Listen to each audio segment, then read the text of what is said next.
minutes, I'm going to introduce my boy, Caleb Maupin. He's going to be our final speaker.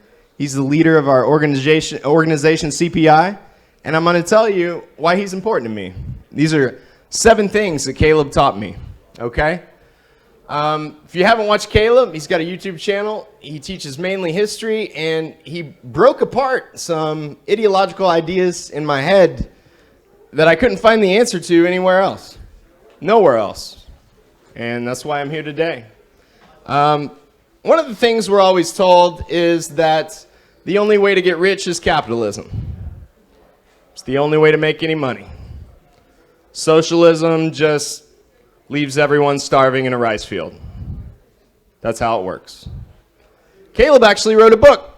It's back there, called Getting Rich Without Capitalism. I find it very interesting that Americans seem to know in the back of their mind that the Chinese economy is about to surpass the American economy. And then they do mental backflips to explain that that's because of capitalism. Capitalism led by the Communist Party of China. I don't wrap your mind around that. I don't know. You also heard growing up, communism never worked anywhere. Caleb taught me that is the greatest conspiracy in American history. That is brain poison. It's a great way for you to never link up with your fellow workers. Never realize that there's 99 of us and there's one of them, because that would be communism. And communism never worked anywhere. Well, those bullet trains in China are pretty interesting. I think they're mining helium-3 on the dark side of the moon. That's weird. How'd they do that, since they're so poor? Or maybe a slingshot or something. A balloon. A balloon. There you go, a balloon. Well, I also find it really interesting that we're all here today pretty much to not go to war with Russia and China. And, just sit down and brainstorm for a second. What's something in the past 100 years that Russia and China have in common with each other? That? Karl Marx. Communism. We believe those same ideas, the same that has risen China from a complete backwater, same with Russia, to putting satellites into outer space, to mining helium on the dark side of the moon, could also be used to set the working class free here as well. Yeah. Okay? Caleb taught me that. CIA hasn't hacked my phone yet, so I appreciate that. Thank you. So this is interesting. Caleb taught me. You always hear about communism, they're a dictatorship. Okay? Well, imagine if our government was honest. Imagine if they were like, hey, we don't give about you at all. We're going to take your tax dollars, and we're going to funnel them through the Ukraine FTX grift, okay? We're going to send it back to certain Democrats, and we're going to give it to military defense contractors, of which we all own stock right over there. And it's going to go in our pockets, and we don't care. And I would say, like Donald Trump said, we're in Syria for the oil. I'd go, well, at least they're honest. But that's not what they tell us, is it? They tell us they're for us. Well, if you read the Chinese Constitution, I believe it's on the first page, it says, we are a dictatorship of the proletariat. What's that mean? That's scary language. It means our government is for the people, for the vast majority of the people, and we are willing to put the ultra-wealthy in their place, prison if need be, to keep the poor from sleeping next to the White House. You are right now living in a dictatorship of the bourgeoisie. You are living in a dictatorship of the richest people in this country, and they don't really care about you. We want to flip that around, okay? It appears until we hit communism and you can buy a Tesla for a penny, scarcity is going to force us to have a government. And it's kind of going to be like that dictatorship word, which I think is just a way to never do anything. Okay? So if we're going to have a dictatorship, let's have one of the working people, the 99%. Okay? And if the 1% want to fight it, they can organize and fight it. Well, they just bought off the media and everything else. School system. This is a big one Caleb taught me. A movement open to my Christian faith. I didn't really want to be a communist or a Marxist because I thought I had to rebuke Jesus and God and very important things to me. What is spirituality to me? However you define it, it's what gets you out of bed in the morning and makes you think you can make the world a better place. If you don't have that, like Camus said, kill yourself, right? I'm not going to do that. So spirituality is whatever gets you out of bed in the morning. CPI will give you something to believe in and build. Marxism to me is a tool, okay? And I can feel the Holy Spirit in this room tonight. If you don't like that language, I can feel dialectical materialism in this room tonight. Okay? Whatever works for you. To me, Marxism is a tool, and Jesus Christ is what makes me willing to die for the people. It's that is simple. Caleb taught me that. And he taught me I can own that and be that, all right? No one can tie it together like Caleb. Caleb Maupin, I've searched the depths of the internet. No one can explain it as clearly as Caleb Maupin. Have you seen Vosh? Well, Vosh is pretty good. Vosh does have a better man bun than Caleb, so. So Bernie sold me out. I gave Bernie a lot of money. And imagine in 2016 if when Julian Assange put his freedom on the line to expose that Hillary Clinton and the Democratic Party were stabbing Bernie in the back. Imagine if Bernie said, to hell with this, we're marching on Washington. Every single one of my supporters, we're going to Washington until we get a free and fair election. And we're not leaving. Well, he didn't do that for some reason, did he? Twice he didn't do that. And the second time I go, there's only one way. It's to build a party of the working class. This guy's going to help us do it, and I hope you'll be a part of it. Finally, you guys all coming together with me, I'm not even joking. This is one of the best nights of my life. All right?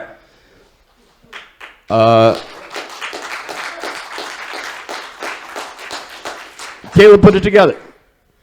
All right? There's the births of my children. There's the day I realized this girl's the love of my life. And there's the day in Kansas when I went to my first CPI event. Me and my family couldn't afford a hotel room. There wasn't much room in the Airbnb. We bought a tent and we slept in the backyard, didn't we, Caleb? We enjoyed it. My little girls enjoyed it. They swam. They had a good time. Caleb was friendly to my family. Took us in, treated us like family, fed us like a Baptist church. All right? And now look at me, man. Okay? Most people, you'll join an organization and they'll just waste your time. All right? Caleb understands there's two things we got to do. It's not that complicated. Educate people, organize people. What's that second part mean? We find out what gifts they have. Maybe they're good at speaking. Maybe they can capture an audience. And we put them to work. And if you join CPI, Caleb Maupin will do that for you too. So come up here and say a few words, my brother.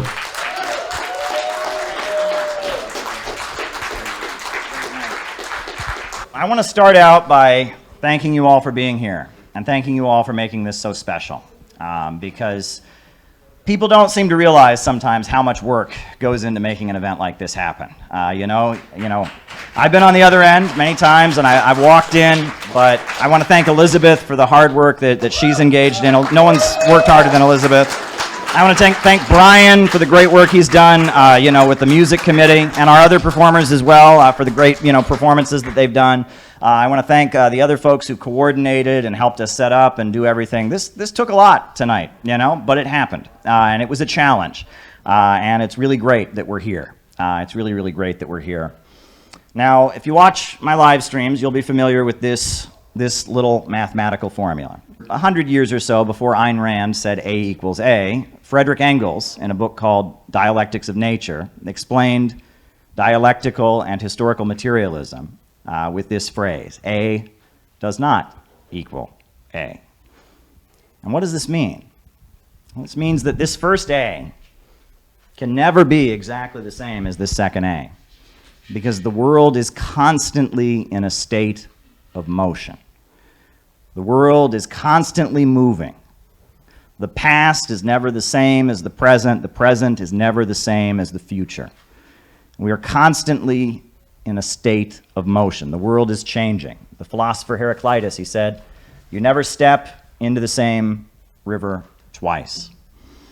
And it's this understanding that the world is constantly changing and in motion, and that things have the ability to reinvent themselves rapidly.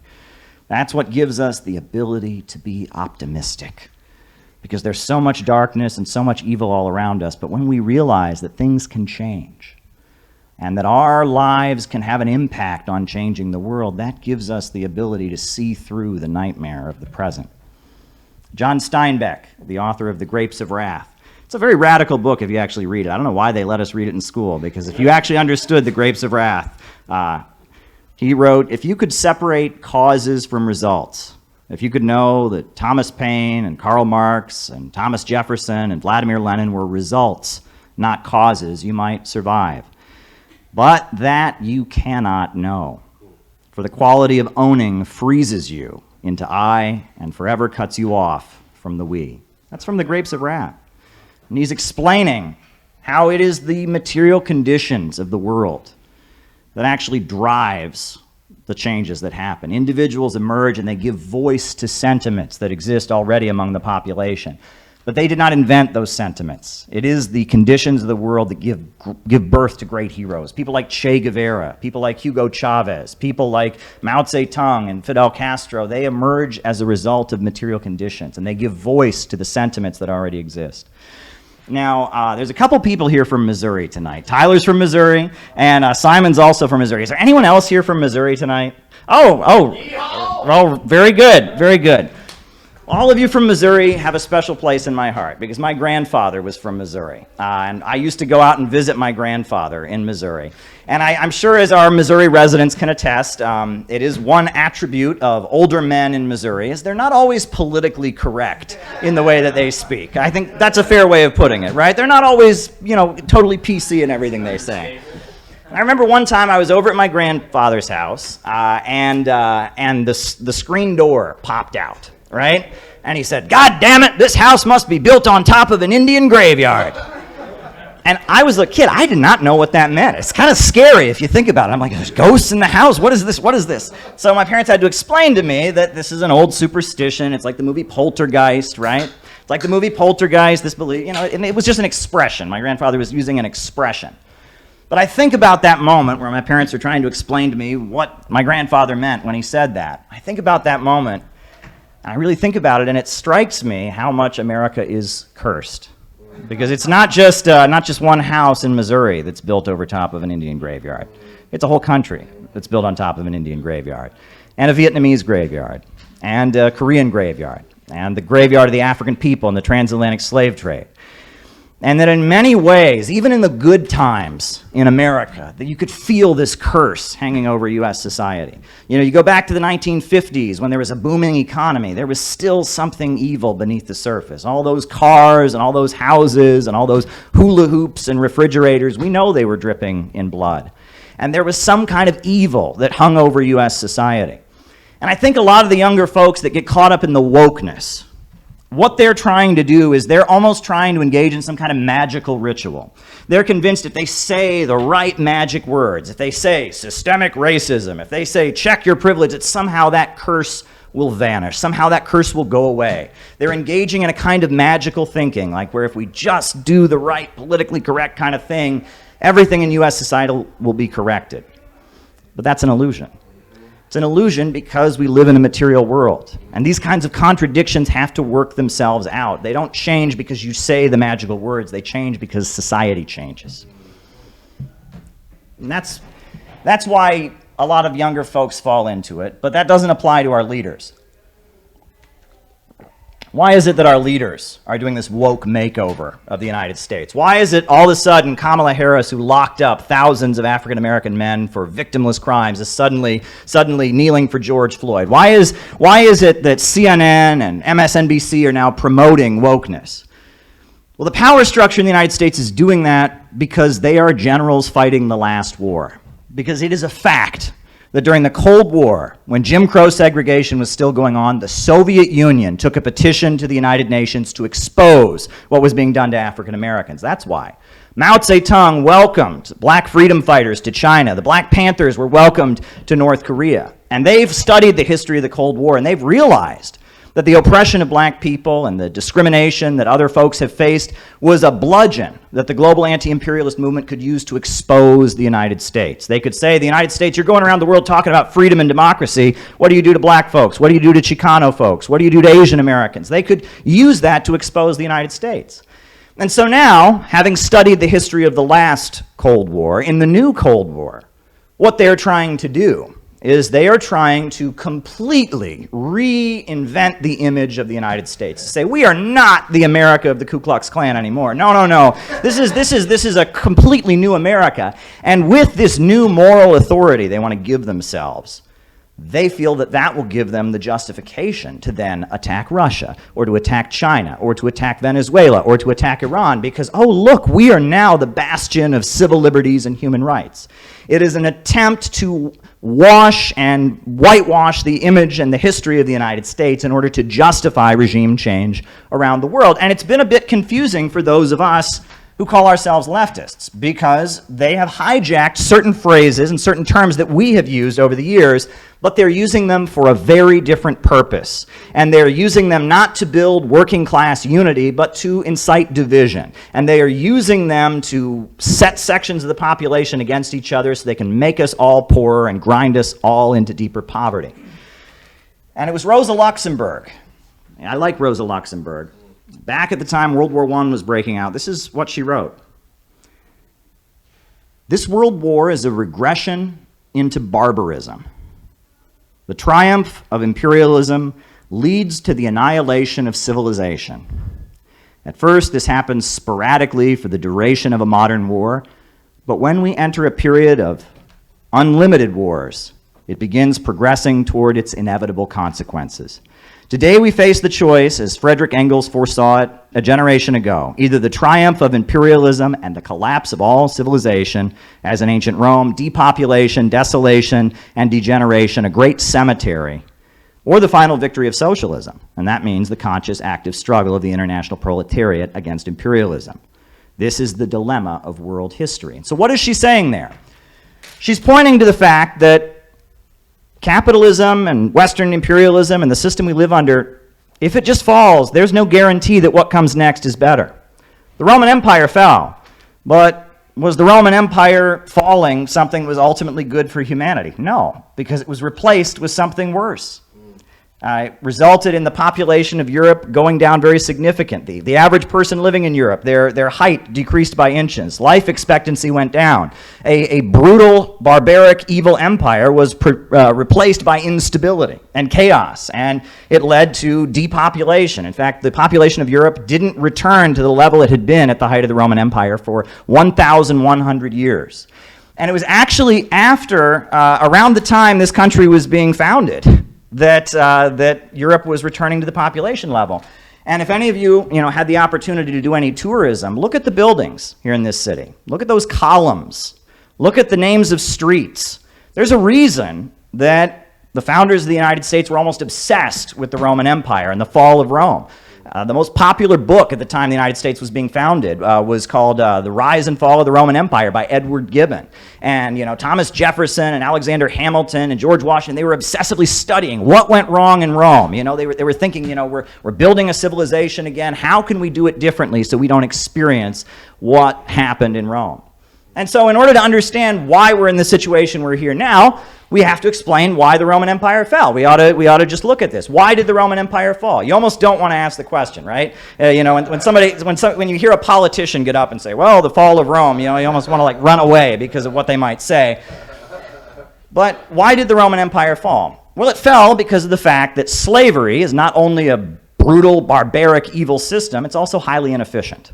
If you think about it, what incentive does a slave have to work? Not much. Basically, the slave master says, you work or I will beat you, or you work or I will deprive you of food. They have really no incentive to work. And in a small scale, if you have 5 slaves, the slave master can stay on top of all 5 of them and keep them going. But when you got 10 slaves, it gets a little bit harder. And then when you get 100 slaves, it gets even more hard. And then when you have 1,000 slaves, it becomes even more difficult. And you have to have a slave whose job it is to tell the other slaves what to do. And he's going to be wildly popular with everyone. He's just going to be the most popular guy. So then you have to have another slave who tells the slave who tells everybody what to do. And you can see why it was a historical fact that the bigger the Roman Empire got, and the bigger their slave plantations got, the bigger their mines got, the lower their industrial output became, because slavery is a highly inefficient system. It was a historically outmoded system. And around the world, there were countries that had adopted feudalism. Feudalism is a more advanced system. A serf is different than a slave. A serf, he grows his own crops and he gives his obligation to the landlord, but then he gets to keep the rest. So it's a little bit more efficient. And there were kingdoms throughout Europe that were starting to move toward feudalism. But Rome was not going to move toward feudalism. And Rome was basically holding back history. It was going around the world, going to countries that had a more advanced system and holding them hostage at the point of a spear and extracting slaves and tribute from them. And that was the basis of the Roman Empire. And it was a deeply, deeply unsustainable system. And the bigger Rome got, the more unstable it became. And towards the end, the Romans couldn't even organize their own army. It got to the point when they were fighting Germanic tribes, the Ostrogoths and the Vandals, they couldn't even get their own citizens to go and fight the wars. So they had to hire other Germanic tribes to fight the Germanic tribes. And it got to the point that they couldn't hold their empire together. And this is kind of what Rosa Luxemburg is getting at, that imperialism leads to decay and collapse of a civilization. Now, I want to point you all toward a very, very important book, which is a book that was very, very meaningful for me in my political developments, by Michael Parenti, The Assassination of Julius Caesar, A People's History of Ancient Rome. This book is very, very important. And the reason that this book is important is because it tells the story of a Roman leader named Julius Caesar. Now, Julius Caesar was not a communist. He was not an advocate of the slaves, and he was very much a conqueror. But he had the understanding of what I just told you. He could see that the Roman Empire, the way it was set up, was not sustainable. And he, as a military man, from purely a military perspective, was sitting there and saying, okay, this isn't going to work. Having an empire centered around one city is not going to work. And so he came up with the idea. He said we ought to start developing places like Alexandria and Athens, and we ought to start building up cities throughout the empire that can be like trading hubs. Right? And that we can give citizenship. He even wanted to give citizenship to the people in the various city-states so that they would have some say in it. And he also started building public libraries because he said we need the Roman population to be smarter, not dumber. And he was trying to think, how can we keep our empire from collapsing? How can we make it sustainable? Because he could see that the empire was coming apart. But the measures that Julius Caesar wanted to take in order to make the Roman Empire sustainable cut into the wealth of the wealthy Roman landowners, the senators. So we all know what happened. On the Ides of March 15th, 44 BC, he went to go give a speech at the Roman Senate, and they all lined up and took turns stabbing him in the back, and that was the end of the Roman Republic. From then on, Rome did not have an elected government. At that point, it had an emperor who claimed to be a god on earth. The Roman rulers said, we can't afford to have any of this democracy nonsense in elections. They had hereditary Senate, and they had an elected National Assembly. They said, no more of that. Now we just have an empire. And it was that moment where Rome as a society came together and said, we are not going to adjust. We will not allow our own backward, regressive tendencies to be corrected. We will not move towards some kind of multipolarity in our empire. That was a decisive moment in setting the stage for the eventual downfall of the Roman Empire. It was economics and the failure to address deep-seated economic problems that led to the fall of the Roman Empire. And as many other speakers have articulated tonight, we have a similar situation here in the United States. The problem with capitalism is not that capitalism creates growth. That is not the problem with capitalism. The problem with capitalism is that the more wealth they produce, the poorer we get. That's the problem. That's right. Self-driving cars would be a great thing in a rational society. It would mean this chore called driving, that's done by cab drivers, it's done by Uber drivers, it's done by truck drivers, traffic courts, all of that could be gotten rid of. And all this human labor that's expended unnecessarily in driving could be moved on. But under capitalism, self-driving cars would mean mass unemployment and riots in the streets. I many times have repeated, if you want to explain to someone the problem of capitalism, talk about the coal miner's riddle. The little boy says, "Father, why is it so cold?" And he says, "Because we can't afford any coal to heat the stove." And he says, "Father, why can't we afford any coal?" He says, "Because I lost my job at the coal mine." And he says, "Why did you lose your job at the coal mine?" He says, "Because there's too much coal." That's capitalism. That's the capitalist system, where the more you create, the greater poverty you have. And that when you have a big technological leap, it exacerbates this problem. And we're living in the period where the computer revolution has sped forward our ability to create with iPhones and iPads and 3D printers. They're doing things that they never could have imagined before. And in a rational society, that would be great. But we don't have a rational economic system. We have an irrational economic system. And under capitalism, your only value is your ability to sell yourself to a boss. And so because of that, this huge technological leap is leading us toward a bigger and bigger economic disaster. And so there's one faction in the ruling class, the ultra-rich, and they have a solution. And you know what their solution is? Degrowth. Grind us all into poverty. And they've been doing it around the world. Iraq used to be a prosperous, independent country selling oil in the international markets. And what did they do? They ground Iraq into poverty. They bombed it and destroyed it. Libya used to be the most prosperous country on the African continent. And now it is in ruin and destruction, and they export about 10% of the oil that they used to export.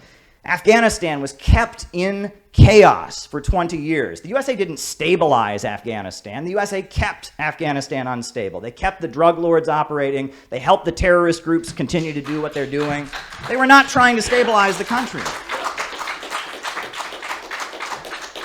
And this degrowth, which is really what imperialism is. Imperialism is about holding back economic development. It's about keeping the world poor.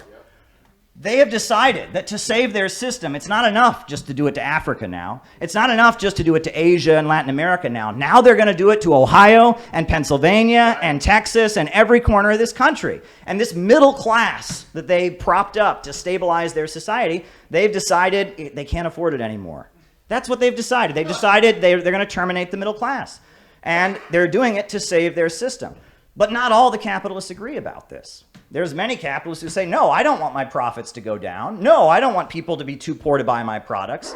It's the ultra-rich, the bankers, the oil monopolists. They're the ones that have this degrowth agenda. They're the ones at the World Economic Forum. But there's a lot of lower-level capitalists who don't want to go along with it. They just want to make money. It's not that they're good. It's not that they're moral. It's just that they just want to make money.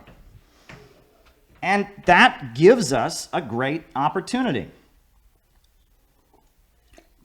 At the beginning of the Cold War, the Communist Party of the United States, William Z. Foster, they all came out with a statement about what they were for. And if you asked them what they were for, yeah, they were for socialism down the road. But they understood that the road to socialism in America was the construction of an anti-monopoly government. A government combining the forces that were against the big monopolies. A government that represented the working class and the labor unions, a government that represented the small farmers, a government that represented the small business owners, a government that even represented members of the capitalist class that were anti-war and against the big monopolies in their drive. And the Communist Party, they said, we want to build an anti-monopoly government and an anti-war government, a government that does not want to engage in war. And if you're a serious Marxist, you understand that that is your responsibility. Your responsibility isn't to just scream into the void and be angry. Your responsibility is to try and build an anti-monopoly government, an anti-monopoly coalition. And if you take your job seriously, that is what you should be doing. Now, I want a couple volunteers to come up and unfold something I've got here. Yeah, unfold that, yeah. All right, so now we know what this is. This is the Chinese flag. But it has a particular meaning, and this is what we need to remember. These 4 stars, they represent what was called the block of 4 great classes, the block of 4 classes. And it was the peasants, it was the workers, it was the middle peasants, those are like small farmers, people who owned their own land, and it was the national capitalists. And the Communist Party unified all of them. And that's what this big star here, that stands for the Communist Party. And the Trotskyites and the ultra-left elements, they looked at the Chinese Revolution when they were victorious in 1949, and they said, well, that's not real communism. That's not real Marxism. Marxism is a dictatorship of the proletariat, and you're talking about a block of 4 classes. That's not real. That doesn't count. But the Chinese communists, they had a response. And what was their response? And they said, well, China, the majority of our population are peasants, and the main contradiction is imperialism. So we have created a block of 4 classes, but it is real socialism because it is led by the Communist Party. And they said the Communist Party has a proletarian ideology. Proletarian ideology. You guys can sit down now.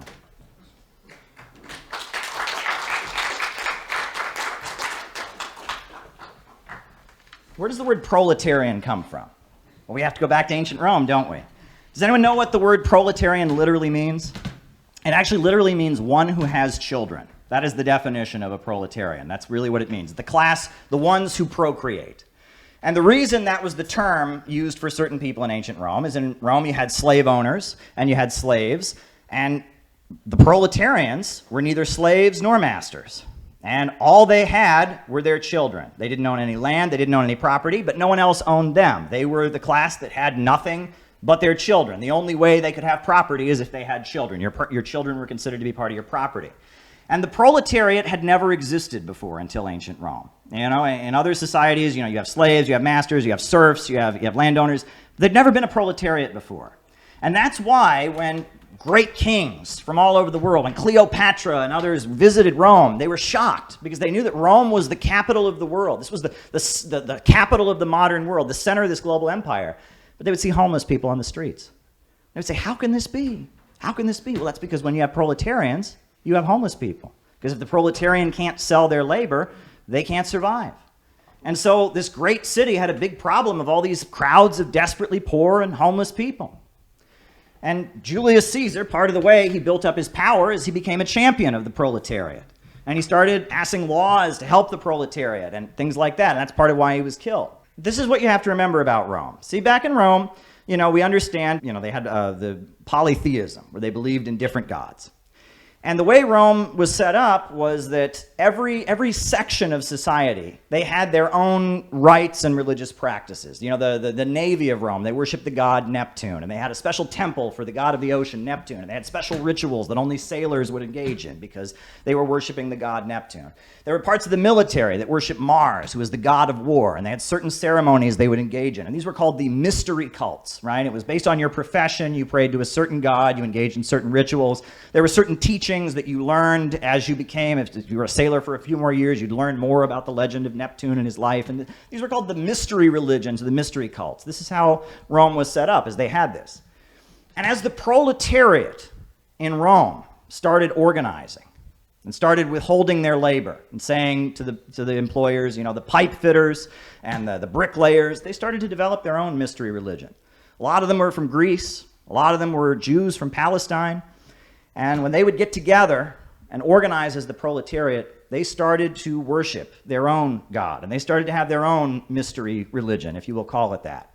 And they started to worship Jesus the carpenter. Woo!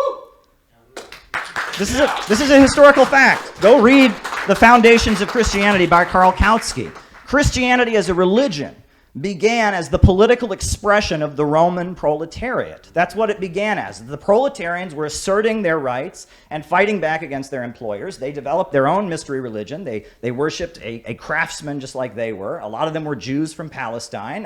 And they began to organize and to fight for the rights of the proletariat. And, as we know, back in ancient Rome, the Romans were not particularly thrilled about this, and that Christians were being persecuted, etc.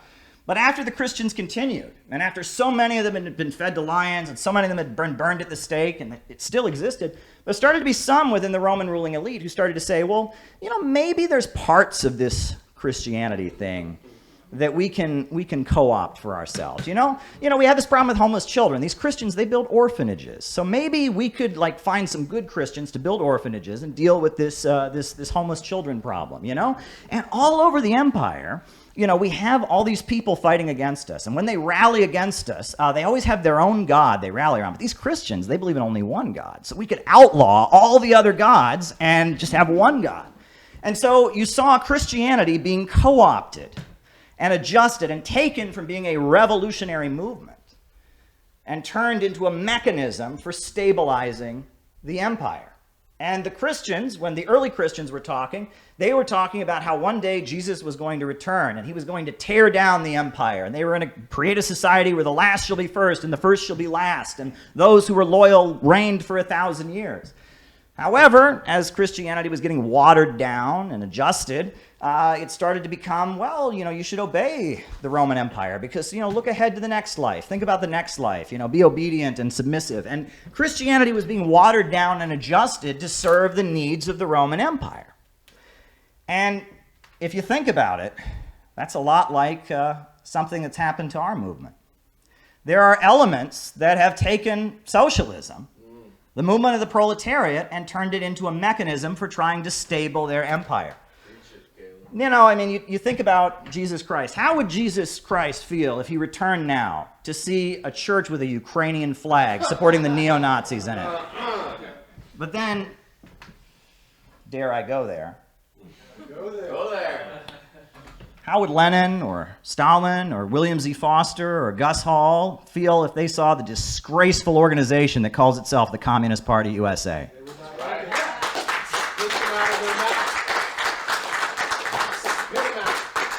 So much evil is being done in the name of our movement right now. What began as a movement to liberate the proletariat and destroy empires has been hijacked as a mechanism for trying to stabilize their empire. And people say, well, Caleb, don't be sectarian, don't be divisive, don't talk about this. We have a responsibility to talk about this. We have absolutely a responsibility to talk about this. If you want to read some angry writing, go and read the writings of Vladimir Lenin when World War I was breaking out. Because World War I would not have happened if it weren't for socialists who sold out and let it happen. Right. And if the socialist movement had stuck to its principles and said, we'll never send workers to kill other workers, World War I wouldn't have happened. But they sold out, they abandoned their principles, and 20 million workers were sent to their deaths. And if you read Lenin's writings, this is what he says. Neither we nor anyone else can calculate precisely what portion of the proletariat is following or will follow the social chauvists and opportunists. This will be revealed only by the struggle, and it will be definitely decided only by the socialist revolution. And it is therefore our duty, if we wish to remain socialists, to go down lower and deeper to the real masses. Amen. This is the whole meaning and the whole purport of the struggle against opportunism. By exposing the fact that the opportunists and social chauvinists are in reality betraying and selling out the interests of the masses, that they are defending the temporary privileges of a minority of workers, that they are vehicles for bourgeois ideas and influences, that they are really allies and agents of the bourgeoisie, we teach the masses to appreciate their true political interests and to fight for socialism and for the revolution, all through the long and painful vicissitudes of imperialist war and imperialist armistices. The only Marxist line in the world labor movement is to explain to the masses the inevitability and the necessity of breaking with opportunism, and to educate them for revolution by waging a relentless struggle against opportunism, to utilize the experience of war to expose the utter vileness of national labor politics. So when we have a situation like this, where the imperialists are stirring us up for war against Russia, and we see organization after organization and entity after entity that speaks in the name of socialism supporting that, it is our duty to go lower and deeper to the real masses to expose the opportunists. That is what our job is. And it's not our job to try and please them. And it's not our job to try and go to them and accommodate them and be part of them. It is our job to go lower and deeper to the real masses to expose the opportunists. That is our job. We should be knocking on doors in Pennsylvania and Ohio and Kentucky and Minneapolis and wherever to tell people about why to oppose the synthetic left. That's what our job should be. Out of the movement! Out of the movement! Out of the movement! Out of the movement! Out of the movement! To the masses! Woo! Woo! Yeah! I was on a show with libertarians, Pasta was here earlier, and, they were saying, well, Caleb, we see how corrupt the government of the United States is. Why would you want to expand the government? And I said, I want you to imagine we had a different kind of government. Instead of having a government that's weak and pathetic and rolled over and does whatever Jeff Bezos and Wall Street said, let's imagine for a moment that we had a government that kicked Jeff Bezos' ass. Damn right! Let's imagine a government that fought against the rich and powerful and was strong enough to rejuvenate this country and rebuild it, and was strong enough to say that Russia and China and Iran and Venezuela would be great friends in doing so. They want growth, we want growth, and let's kick the degrowthers out of Washington, D.C. Imagine we had a government like that.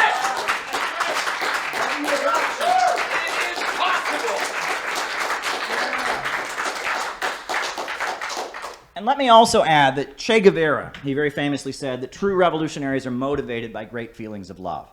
And that's a cliche, it gets thrown out by socialists a lot, but it's really important for us to understand it now, because you can't organize people if you hate them. You can't organize people if you look down on them. You can't organize people if you think you're better than them. And that a lot of what passes for socialism these days is academic elitism, and it's contempt for the masses of people. They don't love the masses of people. So of course they can't organize them. We have to learn to love people, and it's hard. And there's a lot of backward ideas out there. But an old communist once said to me, it's the only working class we got, Caleb, and this is our responsibility. This is our responsibility. We have to do the hard work, and the hard work is not staying safe in our movement safe spaces and accommodating them and compromising our principles in order to appease them. The hard work is going out of the movement to the masses. That's right. You know, AOC, good night. I wanted to like AOC. You know, I'm photographed with AOC. Before she was AOC even, when she had just announced her campaign, I went to a reception and I wanted to like AOC. That's the wrong attitude to have, that we should want to just call out anybody, right? If there's this young woman and she's running for Congress and she believes in socialism, we should have wanted to like her, but you can't like her now because she's pro-imperialist. I mean, and she's made that abundantly clear. But we should try, right? We should have the attitude that anyone who comes along in the power structure could be an ally, and we should try to maintain alliances if possible. It's not possible with AOC. You know, I looked at that tweet she made at the Super Bowl. Did people see this? Yeah, so at the Super Bowl, there was a Christian group, and they made an ad. And the ad, it was, you know, it showed Jesus bringing people together, saying, love your enemies. It showed, like, children hugging each other and stuff like that. And it was, you know, it was promoting Jesus. She tweets out, I doubt Jesus would spend $1 million to make fascism look better. Wow. Well, that's reprehensible.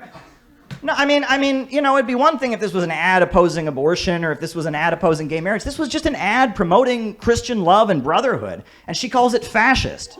That's bigotry, you know? And if there was an ad for Islam and she responded that way, people would call it out. If there was an ad for Judaism and she responded that way, people would call it out. We ought to call that out. And we ought to say to our Christian brothers in the working class, AOC is pushing bigotry against you, and that's not okay.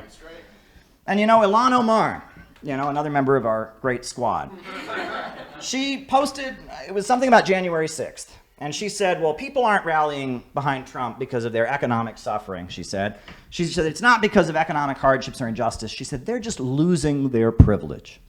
And I look at that ad and I think, you know, I'm a socialist because I believe everyone has the right to a job, has the right to housing, has the right to education. And when people are losing their jobs and homes, and when communities are falling apart, it's not someone losing their privilege. It's a violation of their rights. And this is an opportunity for solidarity.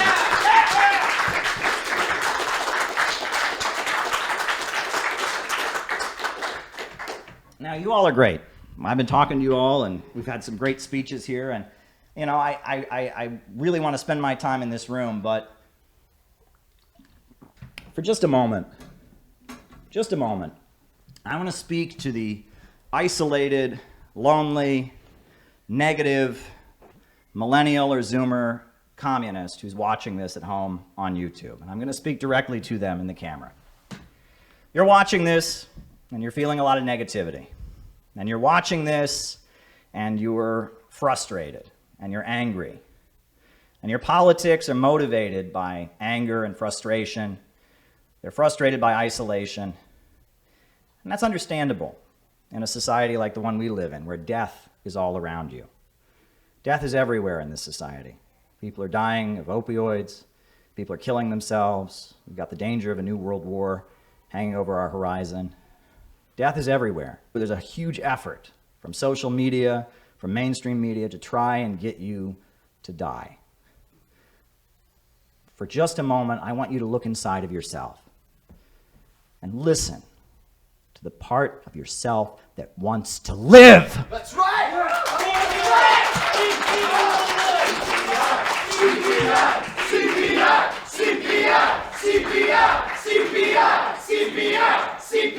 If you're going to choose life, you're going to need brothers. You're going to need sisters. You're going to need comrades. You're going to need to learn to rely on people. You're going to need to learn to get along with people. You're going to need to learn to deal with people sometimes letting you down or doing things that disappoint you.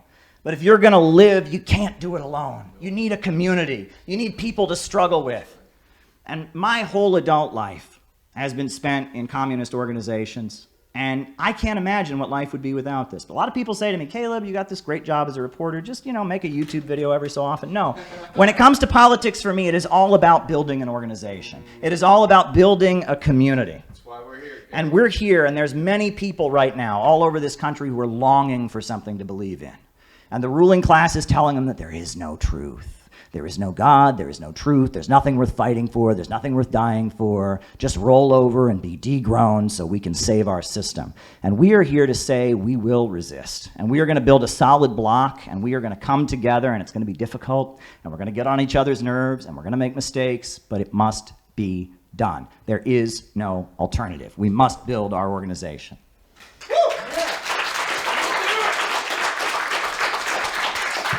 And I just want to point this out. It's almost like they've given us a gift. Because for years, the reason that Americans wouldn't become communists was they were told, well, communism is against the American dream. It's against the American way of life. Well, now the ruling class is saying the American dream is over. There is no American way of life. Just whip yourself and be full of shame about the evils of this country. Well, actually, that's an opportunity for us to step up and say, actually, there are things in the history of this country to be proud of. We can be proud of the labor movement. We can be proud of John Brown. We can be proud of Fred Hampton. And we can be proud to be part of the legacy of resistance to the evil empire that has existed here. It's an opportunity for us. They're giving us a gift. In addition to that, for years, Americans have been told, you can't be a communist because communists are atheists, and they don't believe in Christianity. But now the ruling class is saying there is no God, and Christianity is fascism, and anyone who believes in any principle is an agent of fascism trying to brainwash you or control you. So that gives us an opportunity to say, well, we're going to stand up for the belief that there is something worth living for, that it is worth living for the sake of others, it is worth sacrificing for a higher purpose. This is a huge opportunity for us, a huge opportunity for us.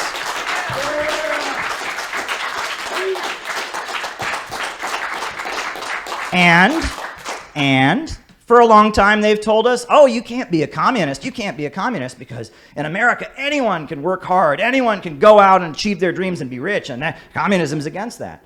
But now, look at the United States. The whole place is falling apart. And their message to us is, we should all be poorer. We should just accept it. We're a cancer on the planet, and we should all be poorer. Well, we can say if you want the American dream, if you want a better future for your children, if you want the roads paved in your neighborhood, you want jobs and schools and opportunities, you got to be a communist.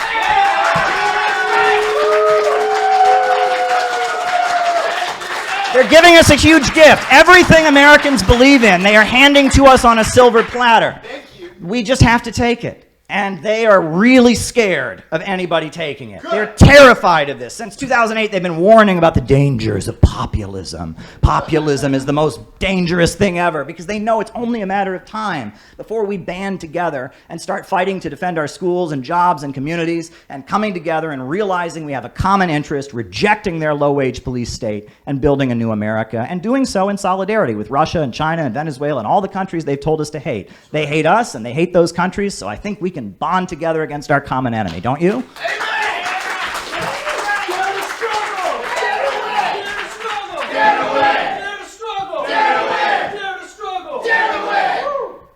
And so I'll just end by emphasizing what I said before, which is that we have to learn to love. And if we can't learn to love, we can't learn to love our community, love the people in our country, love the people in our communities, if we can't learn to be patient with them, we have no hope. The time for being bitter and isolated and pessimistic is over. We have a very serious task ahead of us. The stakes are getting higher. It's time to get out of the movement and get to the masses. It's time to build the Center for Political Innovation. It's time to take our jobs seriously. Dare to struggle, dare to win. Thank you.